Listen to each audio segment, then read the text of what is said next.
नमस्कार दोस्तों। राहुल गांधी पूरे देश में घूम घूम करके दुहाई देते हैं नफरत के बाजार में मोहब्बत की दुकान।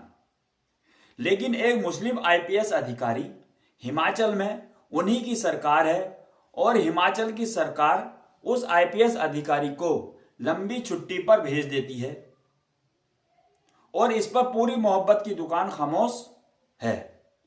अगर यही घटना किसी बीजेपी शासित राज्य में होती तो सोचियो कांग्रेसियों में क्या तरह की आवाज उठती। लेकिन पूरा कांग्रेस खैमा खामोश है और पूरी तरह से चुप्पी साधे हुए है। कोई नहीं बोल रहा है। मैं बात कर रहा हूं हिमाचल प्रदेश के बद्दी जिले की। बद्दी जिले में तैनात एक आईपीएस अधिकारी इल्मा अफरोज की। उत्तर प्रदेश के मोरवा जिले के एक छोटे से कस्बे कुंदरकी की रहने वाली इल्मा अफरोज और उनकी बहुत बड़ी कोई ऐसी पिछली कहानी नहीं है। आर्थिक स्थिति को लेकर वे एक छोटे से साधारण किसान के परिवार से आती हैं।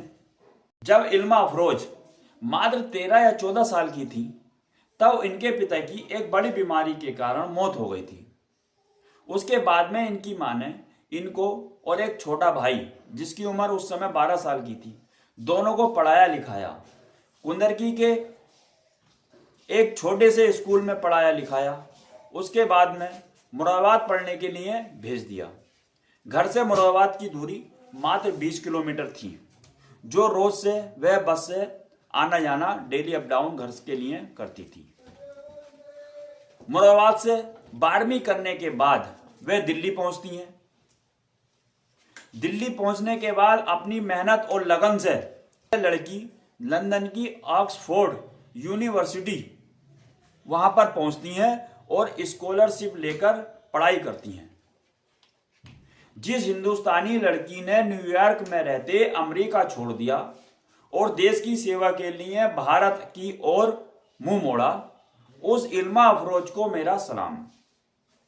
और ऐसी होनहार लड़की ने इसे संघर्ष के बाद में जब इनको विदेश में नौकरी मिल रही थी, नौकरी को ठोकर मारकर भारत में रहकर आईपीएस का अपना कैरियर चुना। और सोचने वाली बात है इस मुस्लिम लड़की के साथ क्या हो रहा है।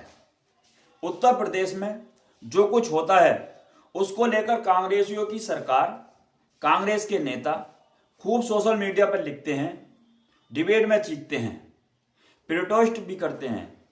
लेकिन हिमाचल प्रदेश में इनकी सरकार है, वहां पर इस आईपीएस को मुरादाबाद क्यों लौटना पड़ा, और वो भी ऐसे समय में जब चुनाव का समय हो। वजह है कांग्रेस के एक विधायक रामकुमार चौधरी, उनकी पत्नी की गाड़ी का चालान काट दिया था, जिसकी वजह से कांग्रेस के वह विधायक लगातार इल्मा अफरोज को निशाने पर लिए हुए थे। लेकिन वहां की सरकार चुप थी। बात केवल इतनी ही नहीं थी, आपको एक एक करके बताने वाला हूं। कांग्रेस के विधायक इनके खिलाफ विधानसभा में विशेषाधिकार हनन का नोटिस भी ले आए थे। कितनी कार्रवाई करने के चक्कर में थे, खाली एक चालान काटने के लिए। अब यहां से कहानी की शुरुआत होती है। एक कारोबारी, एक स्क्रैप डीलर रामकिशन से, रामकिशन अपनी ही गाड़ी पर गोली चलवाता है। गोली चलवाने के बाद मैं खुद गोली चलवाई और गोली चलवाने के बाद पुलिस से कहा कि मुझे ऑल इंडिया गन का लाइसेंस दे दिया जाए। लेकिन किसी आईपीएस अधिकारी ने ऐसा करने से मना कर दिया और वो ऐसा करने वाली लेडी सिंघम थी इल्मा अफरोज, जो उस व्यापारी रामकिशन को लाइसेंस नहीं देती हैं, बल्कि उस पर एफआईआर और करा देती हैं। बाद में पता चलता है कि ये जो रामकिशन व्यापारी था ये किसी बड़े कांग्रेसी नेता का करीबी था। तो बस इसी बात को लेकर इल्मा अफरोज को वहां की सरकार ने किसी कांग्रेस नेता के बड़े कहने में आकर उसे मुरादाबाद अपने घर वापस भेज दिया। तो ये थी पूरी कहानी इल्मा अफरोज के घर वापस आने की। लेकिन राहुल गांधी इस पर क्यों मौन है?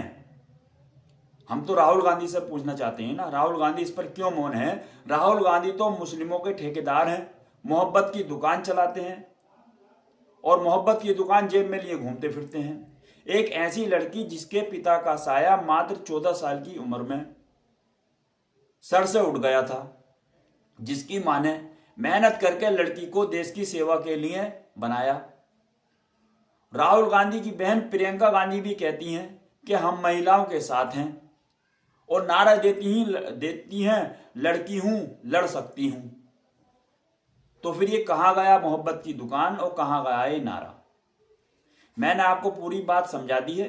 इस वीडियो को शेयर कीजिए ताकि दूसरों लोगों को पता चले कि कांग्रेसियों की सोच क्या है, कितनी वो मोहब्बत की दुकान चलाते हैं। ऐसी तमाम खबरों के साथ हमारे चैनल इरफान एडवाइजर को सब्सक्राइब कीजिए।